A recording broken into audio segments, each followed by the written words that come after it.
muito bem-vindos a mais um programa No Caminho. Partimos de Braga rumo a Viana do Castelo, aproximadamente aí 70 quilômetros, para mostrar para você essa cidade do Alto Minho, essa cidade do distrito de Viana do Castelo. Sim, o nome do distrito leva também o nome da sua capital, Viana do Castelo, uma cidade de mais ou menos 85 mil a 88 mil habitantes, uma cidade de grande importância nessa nação portuguesa e de uma imponente arquitetura. Você vai ver aqui histórias, você vai ver aqui cultura, você vai ver muitos monumentos aqui deslumbrantes nessa cidade. Então acompanhe aí conosco agora o programa No Caminho. E hoje, para nos ajudar aqui a mostrar essa cidade para você, eu gostaria de apresentar a nossa equipe. Você vai conhecer e já conhece a pastora Valquíria, o seu esposo, pastor Aragão, que está aí filmando para a gente nesse momento. Nós temos aqui a Jana e a Maria Eduarda, diretamente aí da Lagoinha de Belo Horizonte, a matriz, a sede, que estão morando perto daqui, numa cidade de Esposende, e hoje vieram cá para nos ajudar a fazer esse programa para você. Então fique aí ligadinho no programa.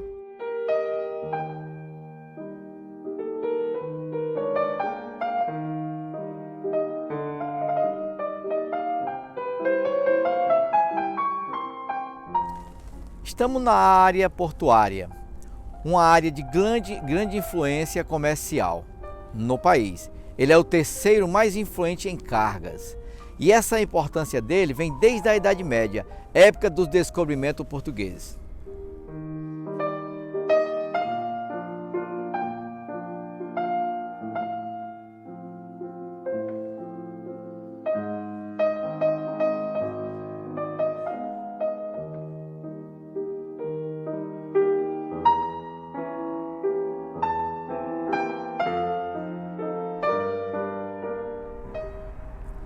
E eu estou aqui com o senhor José, que vai nos explicar um pouco melhor sobre esse navio, a história desse navio. Olá, senhor José.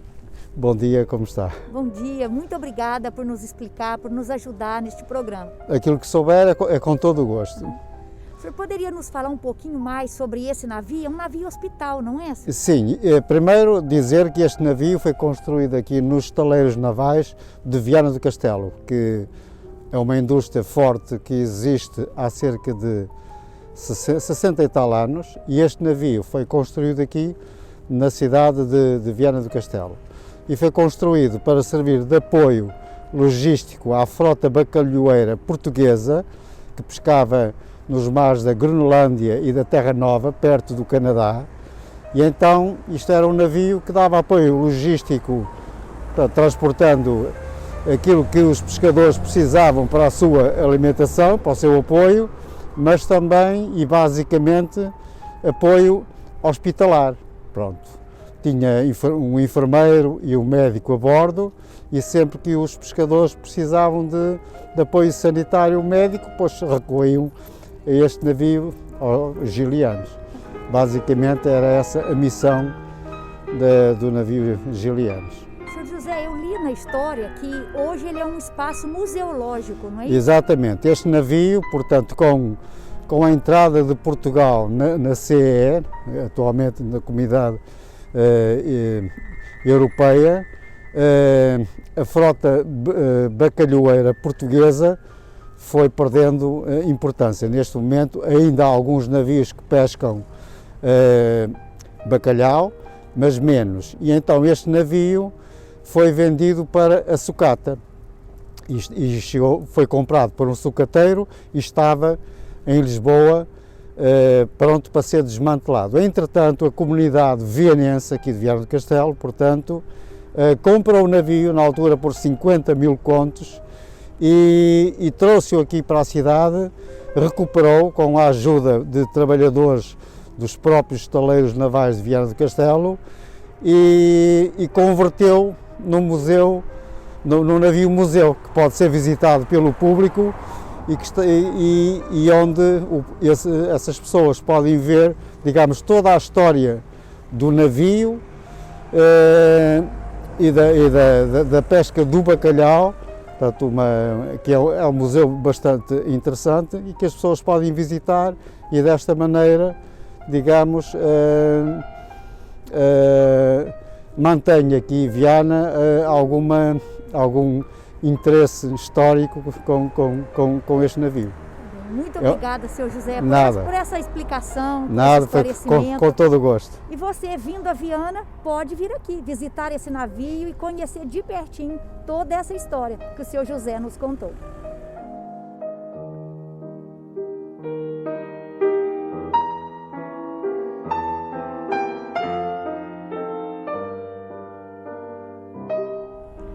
Essa estátua aqui tem um motivo para ter sido levantada. É porque esse homem, João Álvares Fagundes, é um ícone vianês, essa celebridade aqui vianesa. Por quê? Porque ele, queridos, foi responsável por levar várias expedições da Europa até a América do Norte. Sim, ele era um navegador e um armador português aqui dessa cidade célebre de Viana do Castelo.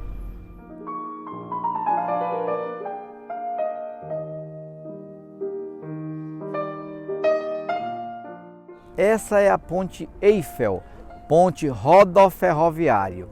Em meados do século XIX, o principal meio de transporte em Viana era o fluvial. Por isso ela foi construída aqui sobre o Rio Lima.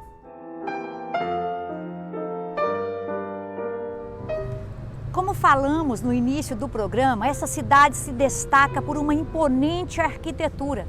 E neste momento estamos num desses planos arquitetônicos da cidade, de autoria e idealização de Fernando Távora. Então, à minha esquerda, você vai ver uma sequência aí de construções. Você vai ver a Biblioteca Municipal, o Centro Cultural da cidade e toda essa praça que envolve aqui esse ambiente, que é a Praça da Liberdade.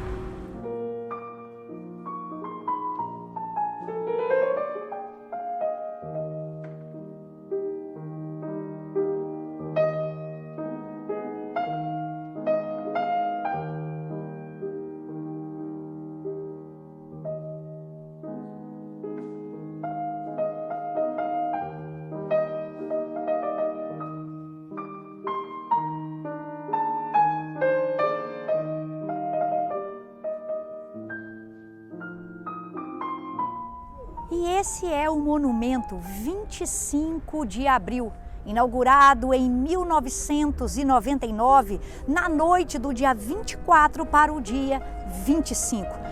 Aqui comemorou-se o 25º aniversário da Revolução dos Cravos e foi uma homenagem da Câmara Municipal a todas aquelas vítimas que sofreram e morreram devido ali àquela injustiça e opressão que sofreram durante esse período.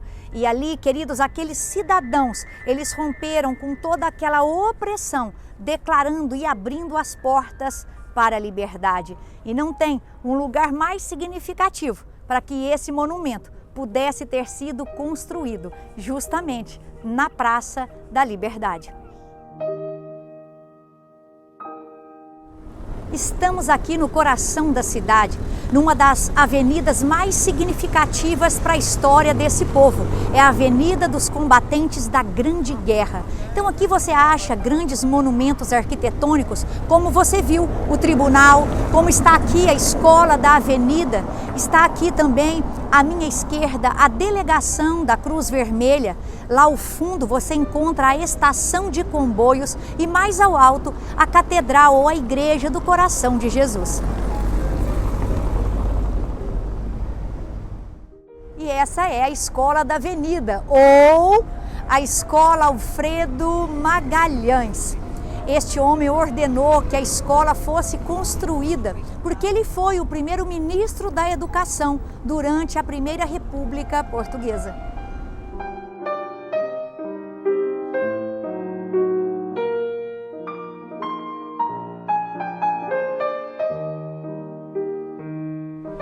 Estamos aqui diante de mais uma obra arquitetônica desta cidade.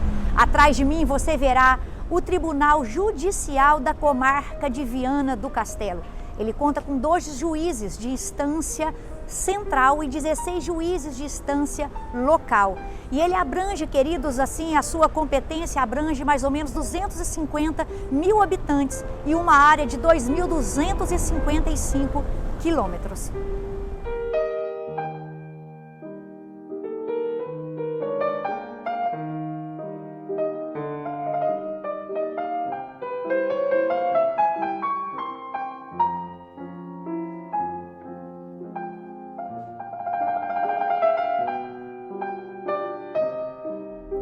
Já andou de comboio? Comboio é trem. Olha lá, mineiro, trem Uaiço. Estamos aqui diretamente da estação ferroviária de Viana do Castelo. Queridos, essa estação ela foi construída no século XVIII. E aqui hoje nós disponibilizamos de 3 linhas nessa estação. Uma linha interregional, uma linha regional e uma linha internacional Celta.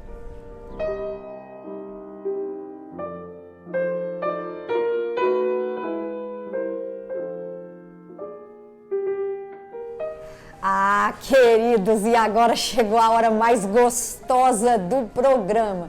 Se bem que nem tanto, porque tem vezes que a comida é boa, mas tem vezes que a gente termina de fazer o quadro culinária para você e não gosta tanto assim da comida. Mas hoje eu tenho certeza que você vai gostar desse. Estamos na confeitaria mais tradicional da cidade. Sabe por quê que ela é tão famosa? Porque aqui se faz as bolas de Berlim. Ah, você deve estar olhando e pensando assim, pastora, aqui no Brasil isso não é um sonho? É, isso é o sonho brasileiro. Na verdade, bolas de Berlim, cá em Portugal, ou sonho aí no Brasil, a verdade é que é uma comida alemã, ou seja, nem portuguesa nem brasileira, mas tem origem alemã. Mas sabe como foi que essa comida chegou em Portugal e então se espalhou e caiu no gosto aqui dos lusitanos? Porque na Segunda Guerra Mundial, durante a Segunda Guerra Mundial, os refugiados que saíram de lá chegaram aqui com essa receita. E foi rapidamente que essa receita se espalhou com tanto sucesso. E vamos ver se realmente essa bola de Berlim é boa. Duda, deixa eu te dar um pedacinho. Vamos lá. Um pedacinho para Jana. Um pedacinho para Valquíria. Nosso pai, tá tudo caindo aqui, gente. Val. E vamos ver então, vamos provar se essa bola é boa. Vamos junto? Essa é realmente boa. Acho que nós vamos ter que pedir mais. Acompanhe aí. E é deste castelo antigo que eu gostaria de contar uma curiosidade dessa cidade. O nome da cidade é Viana do Castelo. Conta aqui a história, a lenda folclórica, que muitos anos atrás morou nesse castelo uma princesa, a princesa Ana. E ela então saía aqui nas janelas do castelo com seus cabelos loiros e pendurava os seus cabelos ali na janela e as pessoas passavam e a viam. Mas um dia, um homem que mora do outro lado do rio, você viu aí, né? O Rio Lima, do outro lado, ele veio à cidade e ele começou a ver a Ana ali pela janela. Então todas as vezes que ele vinha à cidade e depois retornava para outra margem do rio, ele chegava na cidade dizendo, vi a Ana, que Ana? A Ana do Castelo. Então ficou o nome da cidade, Viana do Castelo. Queridos, aqui essa peça simboliza o coração de Jesus, um símbolo importante de Viana do Castelo, onde nós podemos encontrar em museus, em artesanatos e no século XVIII as famílias representavam esse coração através da lealdade e da bondade. E eles têm um lema aqui, quem gosta vem, quem ama fica. E essa é a Praça da República, conhecida também como a Praça da Rainha. Neste local encontramos as mais emblemáticas construções aqui da cidade, datadas do século XVI. Então aqui você encontra o Museu do Traje, a Santa Casa da Misericórdia com 499 anos, encontra igrejas, encontra hospitais, o Passos do Conselho e muito mais. E nós estamos aqui no Museu do Traje. Ele foi criado em 1997 com a missão de estudar e divulgar os trajes vianenses. E o acervo do museu foi constituído na sua maioria por trajes populares rurais de Viana do Castelo. Eu mesmo já visitei e amei pela riqueza da cultura aqui de Viana do Castelo.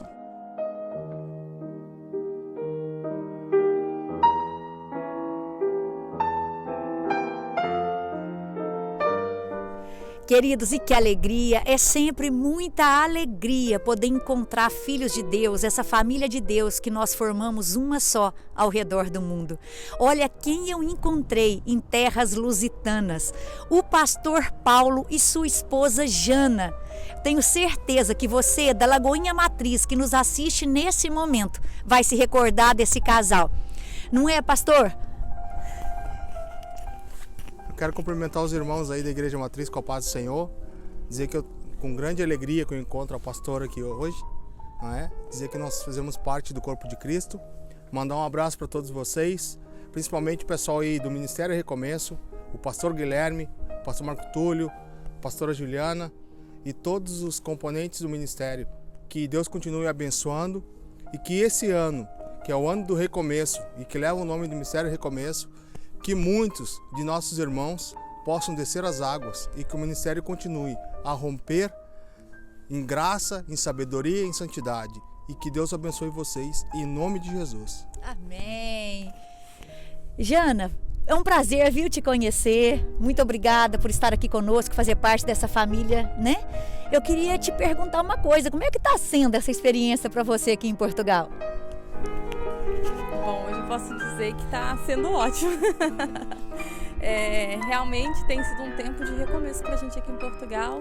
Nesses 2 anos que nós estamos aqui, agora nós estamos vendo um recomeço, sim, de tudo. Tanto ministerial, enquanto família, né? E de aprender, de reconstruir do nada, né? E tem sido bênção para a gente. Amém.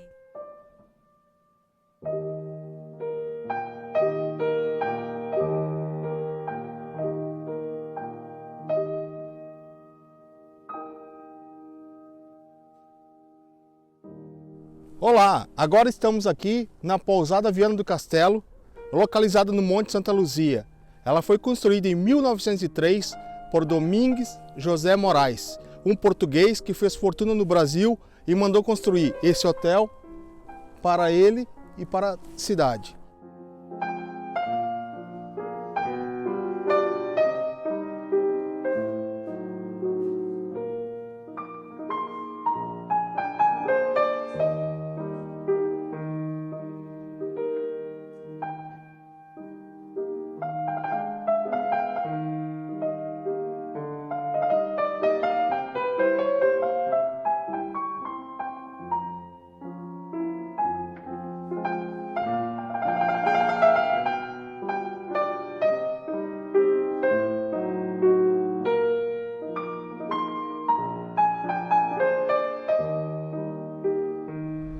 A cultura portuguesa é recheada de muita dança e uma dessas danças é chamada fandango.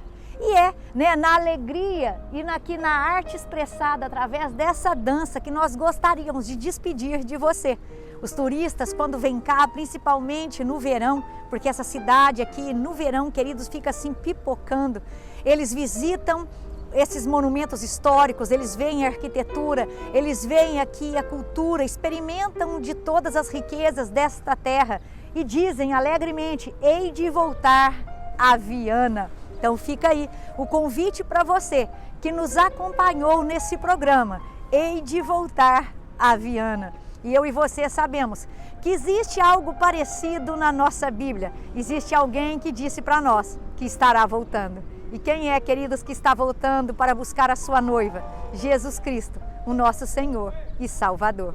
Agradeço a sua audiência, agradeço aí a sua companhia e te esperamos no próximo programa No Caminho. Queridos, hoje você acompanhou o programa em Viana do Castelo. Você viu que o símbolo da cidade é um coração. E eu gostaria de deixar uma palavra ao seu coração. Mateus capítulo 24, verso 12, diz assim: devido ao aumento da maldade, o amor de muitos esfriará. Quando eu olhei para Viana do Castelo, olhei o símbolo daquela cidade e ao mesmo tempo olhei ao redor e vi tudo que hoje acontece no mundo que jaz no maligno, eu me lembrei de uma passagem. Na verdade, não é uma passagem, é uma história. Eu recebi um dia no meu e-mail de um pastor chamado Sérgio. E essa história, queridos, diz o seguinte: certa vez, 6 homens foram esquiar, mas ali houve uma avalanche e aqueles 6 homens ali ficaram dentro de uma caverna, ficaram presos em uma caverna. A avalanche veio e os deixou presos ali naquela caverna. Cada um desses homens carregava nas suas mãos um feixe de lenha. E eles sabiam que para se manter ali a noite inteira aquecidos, era preciso que cada um deles usasse o seu feixe de lenha. Eles então se colocaram ao redor, havia uma fogueira no meio deles, e ali aquela fogueira tinha ali, aquele fogo, e aquele fogo os aquecia, porque a equipe de resgate não conseguiria ir até eles naquele horário. Era preciso que a equipe de resgate esperasse a noite passar e fosse ali ao amanhecer. Então, começa a nossa história, aqueles 6 homens ao redor de uma fogueira e cada um deles com um feixe de lenha nas suas mãos. Então diz aqui a história que o primeiro homem, queridos, era um homem racista. Esse homem racista olhou demoradamente para cada um daqueles outros 5 homens. Ele analisou a face, analisou cada um deles e ao olhar para aqueles homens, esse homem aqui que era racista, identificou no meio daquele grupo um homem de cor. Então aqui, tomado pelo seu racismo, ele disse: eu jamais darei a minha lenha para aquele homem. E ele então, queridos, que deveria ter colocado seu feixe de lenha ali, não o colocou. O seu racismo falou mais alto que o amor. Então vem o segundo homem. O segundo homem, então, ele era rico e avarento. Ele estava ali naquele passeio porque ele tinha algumas dívidas a receber, alguns juros ali que ele queria receber. Mas assim como aqueles outros, ele foi surpreendido por aquela avalanche e agora estava ali naquela situação aguardando o resgate. E esse homem rico e avarento, ao olhar ao seu redor, ele também começa a analisar cada uma daquelas pessoas e ele vê que entre aqueles homens tinha um homem da montanha, que trazia sua pobreza no aspecto rude do seu semblante e nas suas roupas pobres. Então esse homem rico e avarento pensou: eu não vou compartilhar esse feixe de madeira que eu tenho com esse preguiçoso, que deve ter essa aparência ou não deve ter muitos recursos porque era um preguiçoso, não deve ter trabalhado. E assim, tomado ali por aquela avareza, esse homem também não compartilha o seu feixe de lenha. E a lenha continua ali a queimar e o fogo a diminuir. Mas mesmo assim, o sentimento de avareza foi maior do que o amor. Então vem o terceiro homem. E então esse terceiro homem, queridos, ele era um homem negro. E ele ali estava tomado de um ressentimento por causa dos seus opressores, por causa de tudo que já havia passado ali na vida. E ele olha ao redor, sente ali, aquele racismo vindo do outro. E ele pensa: eu não vou colocar o meu feixe de lenha aqui, porque afinal, a qualquer momento os meus opositores podem querer me atacar. E eu vou precisar desta lenha para me defender. Então esse homem também, de tanto sofrimento, de tanta rejeição talvez que tenha passado na vida, tanto desprezo, ele não coloca ali o seu feixe de lenha. Então vem o quarto homem. O quarto homem, ele era um rapaz pobre da montanha. Ele olha ao seu redor para todos aqueles outros, mas ele pensa: eu conheço essa montanha mais do que qualquer um. Então, tomado ali pelo seu conhecimento, ele analisa a situação. Ele fala, essa neve eu já passei por várias, ela deve durar e ela pode durar vários dias. Então é melhor que eu guarde essa lenha para um momento certo. E ele então não compartilha também o seu feixe de lenha. E a fogueira que estava ali continua a queimar e a diminuir. Mas vem um quinto homem. E esse homem, queridos, ele estava tão absorto nele mesmo, ele estava tão assim olhando para ele mesmo, tão individualista, que ele sequer percebeu a necessidade dos outros, a necessidade de compartilhar ali a sua lenha. Ele estava ali como um sonhador, como no seu próprio mundo, sem enxergar nada à sua volta e ser alheio a tudo que acontecia, a não se importar que os outros morressem, a não se importar com a vida, mas apenas consigo próprio. Então ele pensa, não vou colocar ali também o meu feixe, na hora que eu precisar, né? Eu colocarei. E por último, o sexto homem. O sexto homem, ele era ali, aquele homem que trazia vincos na testa, que as suas mãos já estavam calejadas de uma vida de trabalho. E ao olhar para todo aquele grupo que também não tinha colocado a sua lenha, ele pensa, não vou colocar a minha lenha, porque afinal foi com muito suor que eu consegui comprar hoje o que eu tenho. Eu não vou compartilhar. E assim, queridos, cada um, tomado pelos seus pensamentos, tomado pelas suas justificativas, não colocaram ali a sua lenha, não compartilharam, não exerceram ali o amor, a unidade que poderia, queridos, ter salvado todos aqueles homens. Então a noite vai passando, o fogo é tomado pelas cinzas que finalmente desaparece totalmente.